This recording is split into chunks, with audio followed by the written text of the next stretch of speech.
said 31% of women that make that journey through cartels get sexually assaulted. 31% of women admitted it. How many actually got assaulted? I've actually talked to little girls as young as 9 years old that were raped multiple times by the cartel. When you drop to your knees, you look in the eyes of a 9-year-old little girl. When you stand in the back of a tractor trailer like I did with 19 illegal aliens at your feet, including a 5-year-old little boy, they're trapped in a steel box at 180 degrees, all baked to death. I'm telling you right now, something's coming. You don't have 57,000 Chinese military-aged males enter the country without the cooperation of the Chinese government. That just don't happen in China.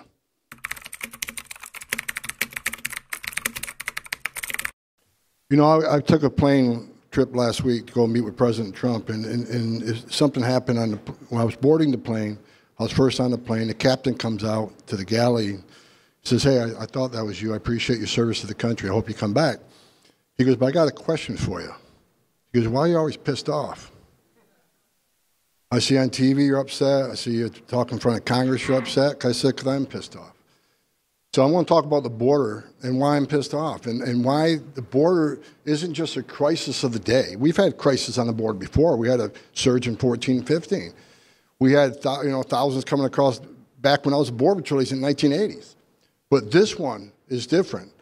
This border crisis is the biggest national security vulnerability this country has seen, ever.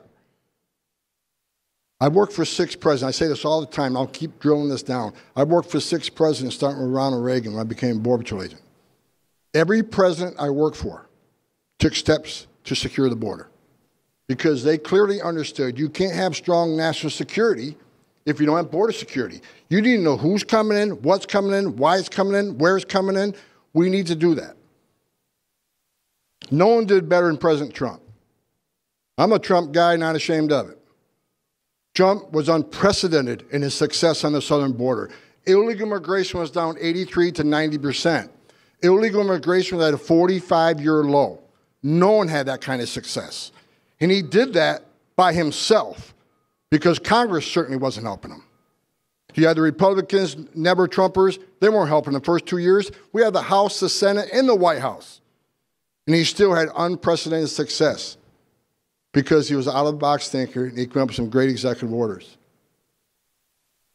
So every president took steps to secure the border. Even Clinton Obama took steps to secure the border. But you got to think about the current president. President Joe Biden is the first president in the history of this nation who came into office and unsecured the border on purpose, signing over 90 executive orders, abolishing everything we created under the Trump administration. I wrote an op-ed 6 months before the election for Fox. I said, if Joe Biden becomes president, we lose the border. And man, did the left come out. Homan, there's Homan again, the fear monger, trying to scare people. Well, I just said, look, Joe Biden was running on end ICE detention. I'm going to have an amnesty. We're going to fix DACA. We're going to give free health care to illegal aliens. I mean, you offer them type of promises to the whole world, they're going to come. It didn't take a border expert to understand that. So he unsecured the border on purpose, which has caused the biggest national security crisis I've ever seen. Now, I've been called all kinds of names. I don't give a shit what people think about me. I never have and never will. Because the way they cancel you, well, let's say bad things about them. They don't even want to say anything anymore. They're not going to shut me up. Because if they wore my shoes for 34 years and seen the things I've seen, they'd understand me. They might not agree with me, but they'd understand me. Actually, when I go give speeches around the country, if protesters don't show up, I'm kind of disappointed. Because if they show up, it means my message is getting out. I'm emotional about this subject because of my experience doing this job. I started in the Border Patrol in 1984.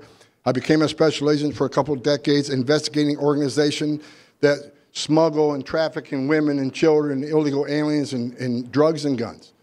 I did it for 20 years. President Trump made me the ICE director under his leadership. It's probably the proudest moment in my life because I was the first director of ICE that actually came up through the ranks. The 20,000 men and women that work for me, I didn't ask them to do anything. I knew myself. The morale at ICE was at an all-time high, not because Tom Homan was a genius, but they had somebody in the front office who did the job, knows how the job is done, knows the difficulties around the job. That's what made one of the things that made President Trump great. He put people in place that knew what they were doing. And again, I'm not a genius, but I did the job for 30 years. I get upset because this administration will call Trump, myself, you guys are white nationalists, you're racist, your policies are inhumane. Let's look at that for a second. Doctors Without Borders did a study, said 31% of women that make that journey through cartels get sexually assaulted. 31% of women admitted it. How many actually got assaulted? Think about that for a moment. 31% admitted sexual assault. So let me ask you a question. When President Trump had illegal immigration down 83%, when 83% less people were coming, how many women weren't being raped? How many children didn't die crossing the border? How many pounds of fentanyl didn't get into the country to kill Americans? How many known suspected terrorists didn't get into the country because the Border Patrol is 100% on the line, vigilant, doing their job? How many women and children weren't sex trafficked? I don't want to hear this bullshit that the policy was inhumane. President Trump's policy saved lives, thousands of lives. The wall saves lives. The walls work. Every place they build a border barrier, illegal immigration decrease, illegal drug flow decrease. The best thing about the wall is the most vulnerable people, the women and children that can't climb the wall, means they're going to go to a place where there's not a wall. And what's waiting for them? The men and women wearing green, whose first responsibility is taking care of the humanitarian needs and the medical needs. President Trump's policy saved lives. Now let's look at Joe Biden's policy, who they say much more humane. Over 2,200 illegal aliens have died crossing the border since he took the White House.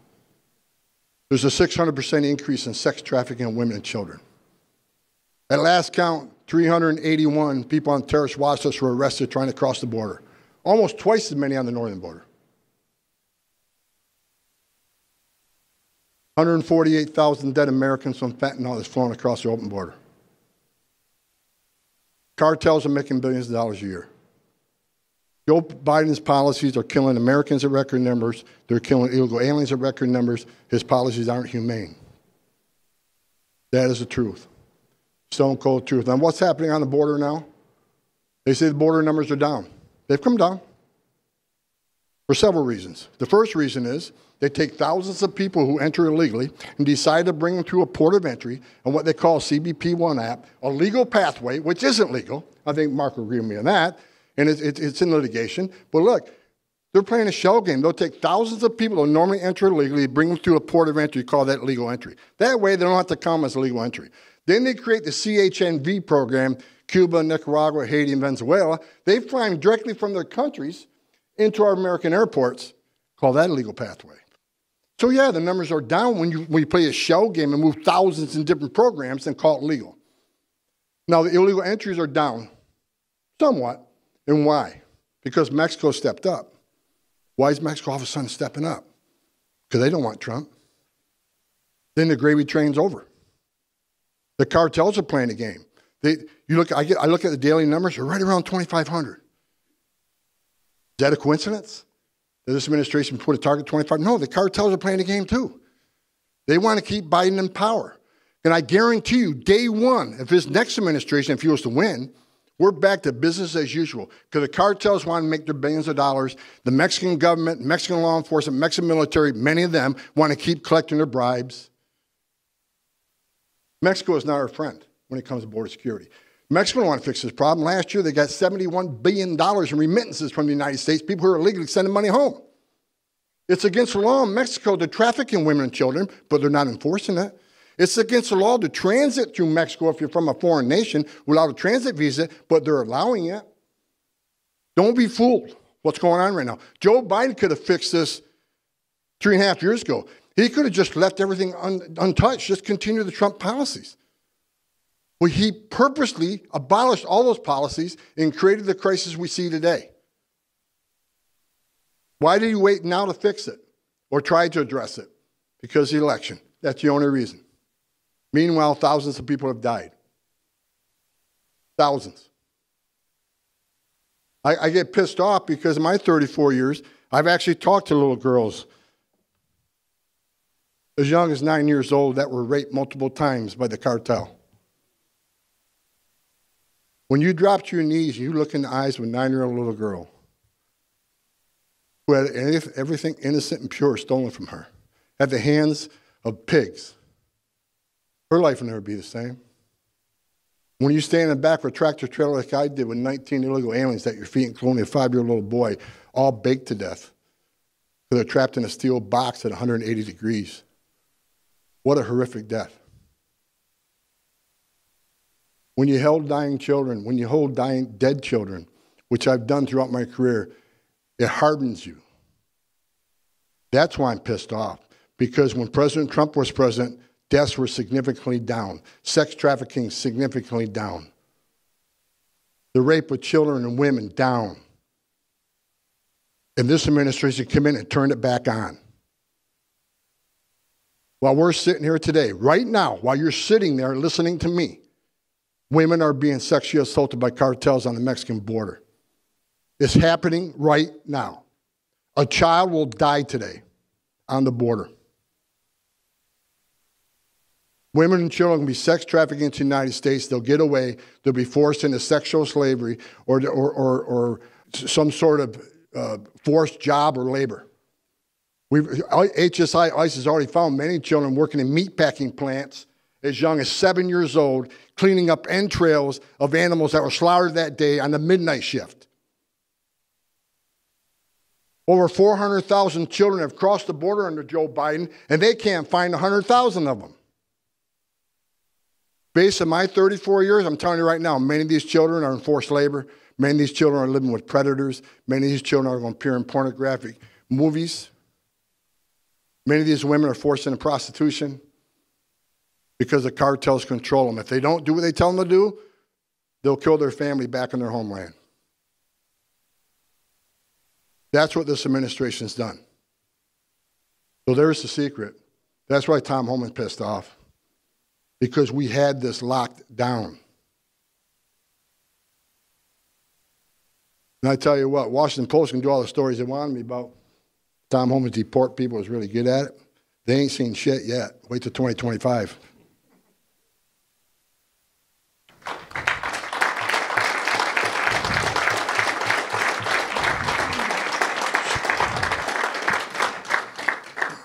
I apologize, but I probably shouldn't say the S word.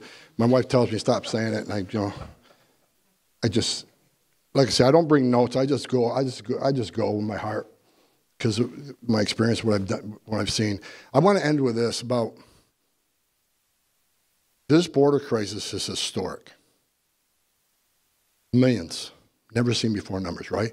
And lately the press has been, oh, Trump's going to do a historic deportation operation. What a terrible thing to say. What a racist thing to say. No, it's not.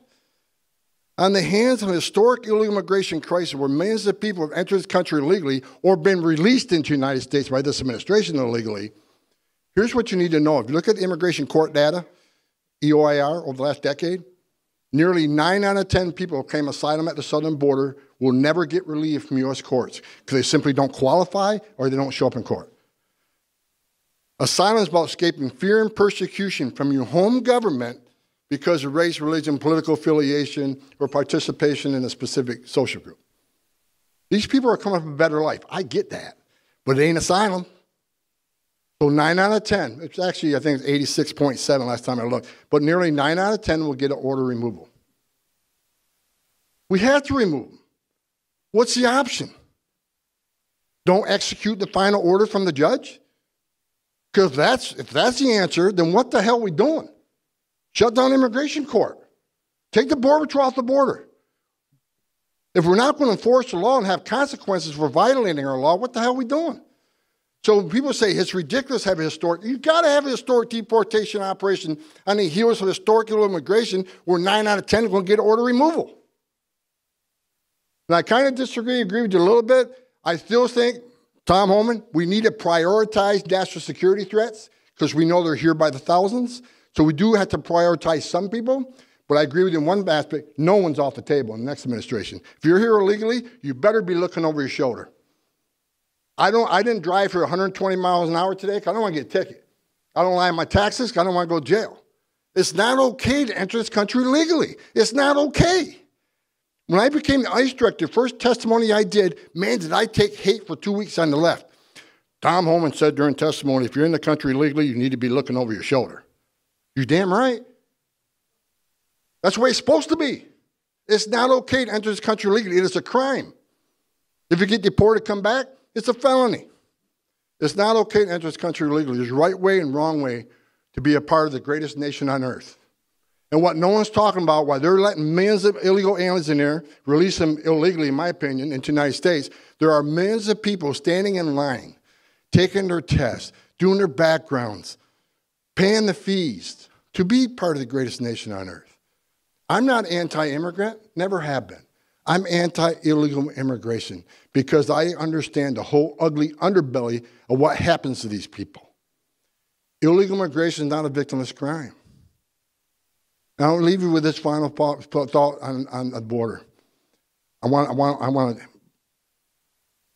foot stomp this. This is the biggest national security vulnerability in nation history. Why do I say that? Well, I always say the rest of over 380 people on terrorist watch lists coming across the southern border. We have 2 million known gotaways.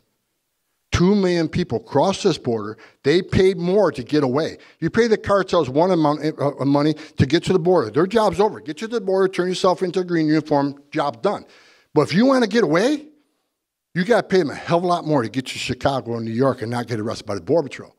Why did 2 million people pay more not to be released in 24 hours, not to get a free airline ticket to the city of their choice, not to get free hotel room, not to get 3 squares a day, not to get work authorization? Why did 2 million people pay more not to have the giveaway program? It doesn't take a genius. They don't want to be vetted. They don't want to be fingerprinted. Border Patrol's arrested people from 181 different countries. Many of these countries sponsor terror. If you don't think a single one, that 2 million didn't come here to blow something up or harm this country, then you're a moron.